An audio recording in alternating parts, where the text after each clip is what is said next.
Eu sou Mário Persona e essas são as respostas que eu dei aos que me perguntaram sobre a Bíblia. Esses dias aqui eu estava vendo essa questão que hoje a mídia fala assim até pelos cotovelos, né? Inclusive tem aí parada gay, tem ideologia de gênero. E alguém perguntou, né, se a gente deve protestar contra essas coisas, genealogia de gênero, por exemplo, fazer passeata, fazer que nem nos Estados Unidos. Outro dia tinha uma mulher, um cara que foi preso, porque na parada gay ele ficou na calçada segurando um cartaz, não sei o que dizia o cartaz, acho que era um versículo da Bíblia, segurando para mostrar para... Aí veio o policial, mandou ele sair dali, porque a prefeitura tinha dado licença para a parada gay. Ele não quis sair, ele falou que ele estava na via pública e ele tinha direito de estar ali. E aí o policial algemou e levou embora para a delegacia. Na realidade, o que ele estava fazendo? Ele estava fazendo um protesto. Não era violento, nada, não estava atrapalhando em nada, mas ele estava ali para protestar contra os costumes gay. E aí foi preso por causa disso. E muita gente falou, não, isso é perseguição. Não é perseguição. Não é perseguição. Se está tendo uma rua e todo mundo que está indo naquela rua está indo para um evento que foi autorizado pela prefeitura, colocaram guardas até para fazer a segurança, não sei o quê, e você vai lá para dizer assim, eu sou contra, não precisa nem falar que é contra, né? Vai com o versículo da Bíblia, para quê? É para provocar. Não é isso? A pessoa não faz para provocar? Não tem gente que faz coisa para provocar? Teve uma mulher que foi presa também nos Estados Unidos, que ela ficou em frente a uma clínica de aborto, em silêncio, sem fazer nada. Aí chamaram a polícia, tem uma mulher em pé na calçada aqui em frente, olhando para a clínica.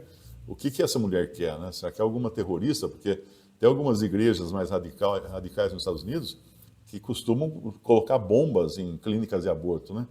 Aí a polícia foi lá e falou assim, não, eu estou orando. Eu estou só orando. Podia orar em casa.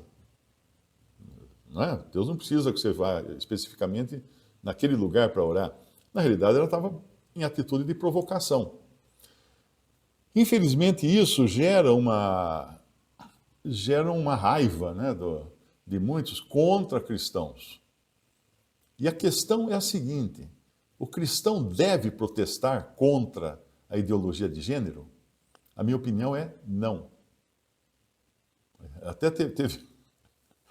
Hoje, alguém falou sobre o presidente que não aceitou o convite dos evangélicos para participar da Marcha para Jesus, acho que chama, não é? Tem um nome, acho que é Marcha para Jesus, né? Marcha para Cristo. Bom, esse desfile que fazem, que na realidade é uma procissão católica, só que evangélica. E, por sinal, muito mais respeitosa do que essa profissão evangélica que... A procissão católica é mais respeitosa do que essa marcha para Jesus. Não é? Aí a pessoa falou, né, dessa marcha para Jesus, que o presidente não aceitou o convite dos evangélicos. Eu falei assim, eu também não aceitaria. Eu não aceitaria, porque não tem fundamento bíblico nenhum esse negócio de marcha para Jesus. Nós não fomos chamados a marchar na rua, fazer desfile, fazer procissão também não tem, né? Não tem sentido nenhum fazer procissão. É uma procissão evangélica. Então também não iria. Daí já teve um que até falou assim, encontramos um que apoiou o presidente. Tenta raciocinar com outro neurônio também, dos dois que tem aí, talvez você acerte o raciocínio. Não apoia ninguém. Eu respeito as autoridades instituídas por Deus. Né? E o presidente que está lá foi colocado por Deus, porque Deus coloca os reis e tira os reis. Então não tem nada que apoiar ou não apoiar, se é contra ou a favor. Mas então, voltando ao assunto da ideologia de gênero, se o cristão deve protestar contra isso? Não. Na minha opinião, não. Por que não? Porque Napoleão falou. O que tem Napoleão? Alguém vai falar assim, peraí, minha Bíblia aqui não tem a carta de Napoleão. Não tem, claro que não tem, né? Napoleão era o imperador da França. Mas Napoleão disse uma coisa, uma frase que ficou famosa. Ele falou assim: nunca interrompa o seu adversário quando ele estiver cometendo um erro. É ótima essa frase. Nunca interrompa o seu adversário quando ele estiver cometendo um erro. E existe uma passagem em Gênesis capítulo 15, versículo 12. E pondo-se o sol, um profundo sono caiu sobre Abrão. E eis que grande espanto e grande escuridão caiu sobre ele. Então disse Abrão: sabes de certo que... Disse a Abrão, né? O Senhor está falando com Abrão. Sabes de certo que peregrina será a tua descendência em terra alheia, e será reduzida à escravidão, e será afligida por 400 anos. Quer dizer, o Senhor estava revelando a Abrão o que iria acontecer no Egito depois, né? Muito tempo depois. Mas também eu julgarei a nação a qual ela tem de servir, e depois sairá com grande riqueza.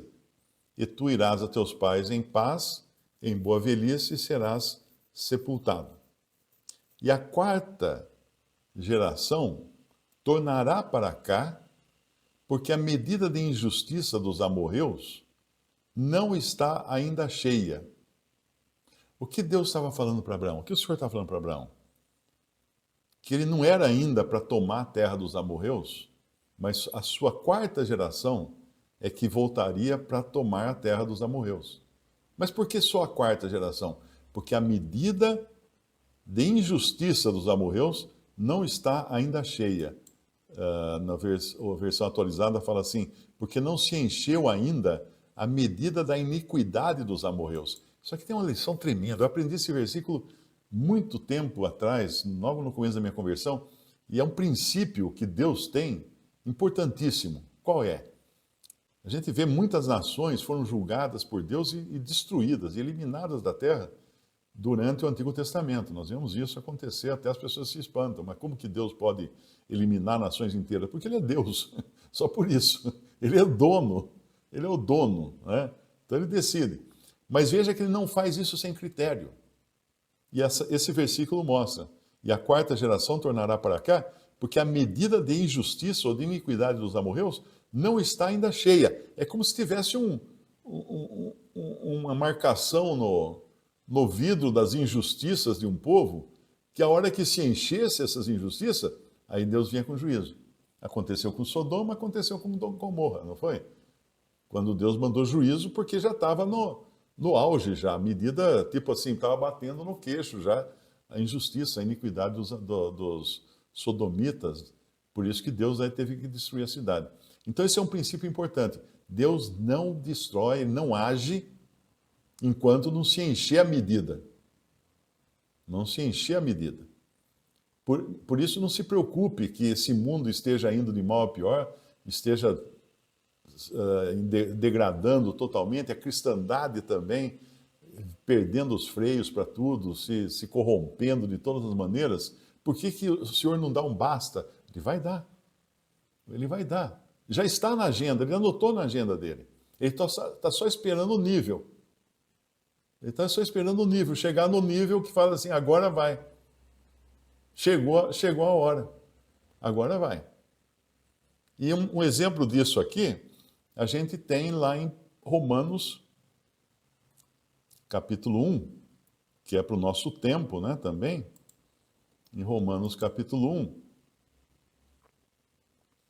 quando fala de como os homens desprezaram Deus que se manifestou através da criação, né?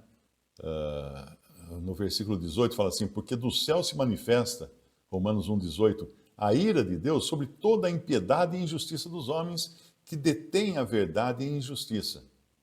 Porquanto o que de Deus se pode conhecer, nele se manifesta, porque Deus o manifestou. Porque as suas coisas invisíveis, desde a criação do mundo, tanto o seu eterno poder como a sua divindade, se entendem e claramente se veem pelas coisas que são criadas, para que eles fiquem inexcusáveis, ou seja, para que não tenham desculpa. Porquanto, tendo conhecido a Deus através da criação, Não o glorificaram como Deus, nem lhe deram graças. Antes, em seus discursos, se desvaneceram e o seu coração insensato se obscureceu. Dizendo-se sábios, ou seja, achando-se sábios, tornaram-se loucos e mudaram a glória do Deus incorruptível em semelhança de imagem de homem corruptível, e de aves, e de quadrúpedes, e de répteis. Olha a ordem inversa que está colocada aqui. A ordem inversa é que os mais baixos estão em último lugar, répteis, depois quadrúpedes, aves, porque voam, e depois homem, que é a coroa da criação, o que está em cima de tudo. Por isso também Deus os entregou, ou seja, por ter desprezado a Deus e não reconhecido o domínio e a soberania de Deus, Deus os entregou às concupiscências de seus corações, à imundícia para desonrarem seus corpos entre si, para mudarem a verdade de Deus em mentira, no versículo 25, e honraram e serviram mais a criatura do que o Criador, que é bendito eternamente. Por isso Deus os abandonou, melhor dizendo, os abandonou às paixões infames, porque até as suas mulheres mudaram o uso natural, do contrário à natureza. E semelhantemente também os homens, deixando o uso natural da mulher, se inflamaram em sua sensualidade uns para com os outros, homens com homens, cometendo torpeza e recebendo em si mesmos a recompensa que convinha ao seu erro. E como eles não se importaram de ter conhecimento de Deus, assim Deus os entregou a um sentimento perverso para fazerem coisas que não convêm, estando cheios de toda iniquidade, prostituição, malícia, avareza, maldade, cheios de inveja, homicídio, contenda, engano, malignidade, sendo murmuradores, detratores, aborrecedores de Deus, injuriadores, soberbos, presunçosos, inventores de males, desobedientes a pais e mães, nécios, infiéis nos contratos, sem afeição natural, irreconciliáveis, sem misericórdia, os quais, conhecendo a justiça de Deus, que são dignos de morte, os que tais coisas praticam, não somente as fazem, mas também consentem com os que fazem. O ponto aqui é o seguinte: a humanidade, os seres humanos, conheceram a Deus, tiveram conhecimento de Deus, preferiram adorar animais, répteis, mamíferos, aves e homens. Hoje nós chegamos nesse ponto. Os homens são os deuses dos seres humanos. São os homens. Os ídolos da humanidade são homens hoje. Não são mais... Ninguém adora lagarto, mas adoram homens. Adoram homens. E se acham tão sábios que desprezam a Deus.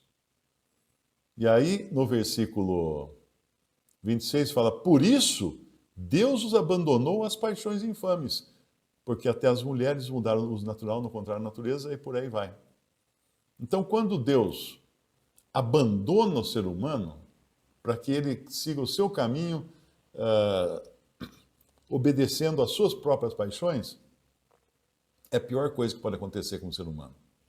Nós sabemos que lá em 1 Tessalonicenses, capítulo 2, vai acontecer isso no futuro, depois do arrebatamento da igreja, quando vier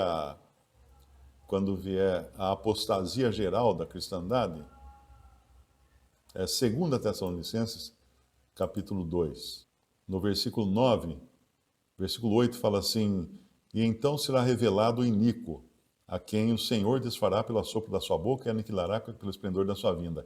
Esse iníquo é o anticristo. A esse cuja vinda é segundo a eficácia ou poder de Satanás, com todo poder e sinais e prodígios de mentira. Quando eu leio esse versículo aqui, sabendo que o anticristo vem com poder, sinais e prodígios ou maravilhas de mentira, eu penso logo nas igrejas cheias de pessoas em busca de sinais, prodígios e maravilhas. Ou seja, existe um povo que Deus está preparando até, ou que está se preparando, esse povo, para receber o anticristo.